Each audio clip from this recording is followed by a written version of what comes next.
बताओ। वैसे नियम हम बतावें आपको, सही नियम बताएं। पति के पहले पत्नी को मरना चाहिए, वो भाग्यवान मानी जाती है। पति के पहले जो पत्नी मर के चली जाती है, बोलो ईमानदारी से, उसको सुहागवती कहते हैं कि नहीं? तुम्हारे छत्तीसगढ़ में भी यही कहते होंगे, कहते कि नहीं? भाग्यवान मानी जाती है कि नहीं मानी जाती? और वो अपने को मरते समय उसकी श्वास, अंतिम श्वास निकलती है तो याद रखना, पति का अगर दर्शन उसे हो रहा है तो अंतिम श्वास पति को देख करके प्रसन्नता में उसकी अंतिम श्वास निकल जाती है कि तुम्हारे देखते देखते मेरे प्राण जा रहे हैं, अब मेरा जीवन धन्य है, कन्फर्म है कि मेरा उद्धार हो जाएगा, मेरा उद्धार हो जाएगा। सही बताओ प्यारे, यही धर्म भी कहता है। प्रारब्धानुसार अगर कोई घटना घट जाती है तो मैं तो ये कहता हूं कि राम की मां को भी वैधव्य मिला है। कोई संसार की नारी अपने आप को ये न कहे कि मैं ही ऐसी अभागिनी हूं कि मेरे देखते देखते मेरा पति चला गया। तो मैं तो कहता हूं कैकेयी की बात छोड़ो, कौशल्या जैसी महान तपस्विनी जिसने अनंत वर्षों तक तपस्या की है, निर्गुण ब्रह्म को सगुण बना करके अपनी गोदी का लाल बना लिया है, ऐसी कौशल्या को भी वैधव्य लेना पड़ा कि नहीं लेना पड़ा? बोलो। जो ब्रह्म की मां है, जो राम की मां है, बोलो उसे भी वैधव्य लेना पड़ा कि नहीं?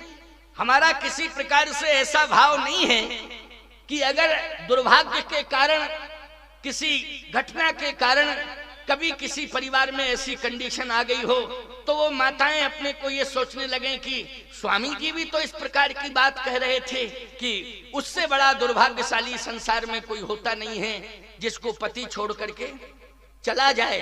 अरे मैं क्या कह रहा हूं, जिसको पति छोड़ के चला जाता है वह पत्नी स्वयं कहती है कि मेरे समान संसार में कोई अभागी नहीं है। बोलो, कहती है कि नहीं कहती है? मेरे समान संसार में कोई अभागी नहीं है, मेरे समान संसार में कोई दुर्भाग्यशाली नहीं है, ये तो स्वयं वो ही कहती है प्यारे। लेकिन सत्य तो ये है कि दोनों में से अगर ये कंडीशन आ जाए, मान लीजिए धर्म संकट की बात बता रहा हूं, पति पत्नी दोनों हों और मौत आए और मौत कहे एक को ले जाएंगे एक को छोड़ जाएंगे, दोनों में से हम आए हैं लेने के लिए, लेकिन एक पति पत्नी के बीच में मौत खड़ी है, समझ लेना, हम उदाहरण दे रहे हैं, समझ लेना, बस समझो, समझो नहीं समझो तो अपने घर चले जाना, क्या दिक्कत है, हमको तो बताना है, समझाना है।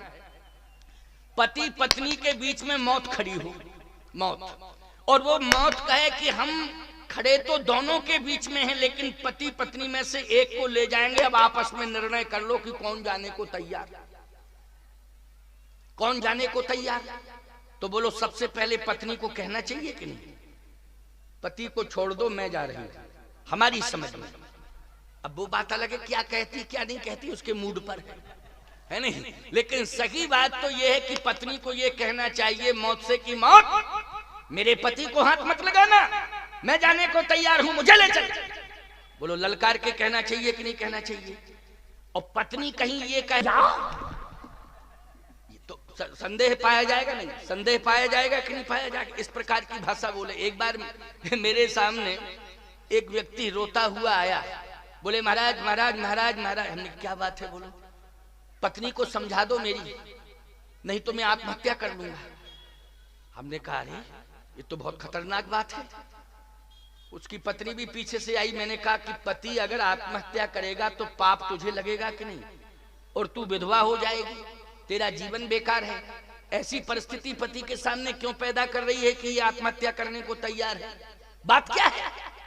मैंने उससे पूछा पति से, मैंने कहा क्या बात है, मरने के लिए तू तैयार है, बात क्या है? उसने कहा महाराज जी सही बात बता दूं, शाम को हम दुकान से आते हैं व्यापार करके और खोपड़ी खराब करती है रोज। तो हमने कहा क्या खोपड़ी खराब करती है, पैसा वैसा मांगती होगी, कितना कमा ले आके? ये नहीं, ये कहती है कि तुम झूठ बोल के धंधा मत करो, झूठ बोल के धंधा मत करो। हमने कहा बात तो सही कहती है भाई, अगर ये पत्नी कहती है कि झूठ का धंधा मत करो, झूठ का धंधा मत करो, झूठ का, तो बात तो सही कह रही है। अब ऐसे में बोलो हम किसका पक्ष लें? ये कहें कि झूठ बोल तू, तू इसका समर्थन कर। ऐसा तो हम कह नहीं सकते, क्योंकि सत्य और असत्य की व्याख्या चल रही है ना इस मंच पर। किसकी व्याख्या हो रही है? सत्य और असत्य की। तो कई रोज खोपड़ी खराब करती है कि झूठ का धंधा मत करो, झूठ का धंधा मत करो, झूठ क्यों बोलते हो? हमने कहा बात तो सही है। तो उसने कहा स्वामी जी हम अकारण में झूठ नहीं बोलते हैं, धंधे में कोई कारण आ जाता है तो झूठ का आधार ले लेते हैं, कोई कारण आ जाता है तो आधार ले लेते हैं। यदि ये यही चाहती है तो धंधा चौपट हो जाए, आज के बाद हम झूठ बोलेंगे ही नहीं, आज के बाद नहीं, धंधा चौपट हो जाए। अगर ये पीछे ही पड़ी है, हम तो बाल बच्चों के लिए कर रहे थे, अगर इसको ऐसा ही लगता है तो धंधा भले ही चौपट हो जाए, लेकिन हम बिल्कुल नहीं बोलेंगे झूठ। लेकिन स्वामी जी इससे भी कह दो ये भी झूठ ना बोले। तो मैंने कहा कि तू झूठ बोलती है क्या? कहे मैं बिल्कुल नहीं बोलती हूँ झूठ, कभी नहीं बोला मैंने झूठ। पति बोला अगर कह दूं तो? हाँ बता दो। कहे अभी मायके से लौट के आई 15 दिन पहले, कानों की बाला झुमकी जो होते हैं ना वो लटका के चली आई वहां से मायके से, और कह रही थी कि ये हमारे बाप ने बनवाए हैं। तुम्हारे बाप में इतनी सामर्थ्य है? अरे 2 तोला के तूने सोने के ये बनवाए कुंडल, लेकिन हमें कंफर्म मालूम है कि तुम्हारा बाप 1 तोला का भी दाम नहीं दे सकता है, और तुम्हारे बाप को ये क्रेडिट है कि कोई उधार 5 रुपया नहीं दे सकता है। ना दुकानदार उधार करेगा सुनार, और ना कोई व्यापारी तुम्हारे बाप को उधार देगा। लेकिन हम जानते हैं कि खर्च के नाम पर मुझसे पैसा लिया, उसी में बचा बचा के रुपया इकट्ठा किया और मायके गई सोने के बनवा के आ गई के बाप ने दिया। ये झूठ बोलती है कि सही? तुरंत स्तब्ध रह गई। मैंने कहा सही बताओ क्या है? बोले महाराज जी वो बात छोड़ो, हम कभी झूठ नहीं बोलेंगे, कभी झूठ नहीं बोलेंगे, लेकिन इनसे कहो ये झूठ ना बोले। उसने कहा मैं सौगंध खाता हूं कभी झूठ नहीं बोलूंगा। कहे मान लीजिए बोले झूठ, तो उसने कहा जिस दिन मैं झूठ बोलूंगा उसी दिन मेरी मौत हो जाए, मैं मर जाऊंगा। अरे हमने कहा बहुत बड़ी बात कह रहा है, लेकिन इससे पूछो ये क्या करेगी अगर झूठ बोलेगी?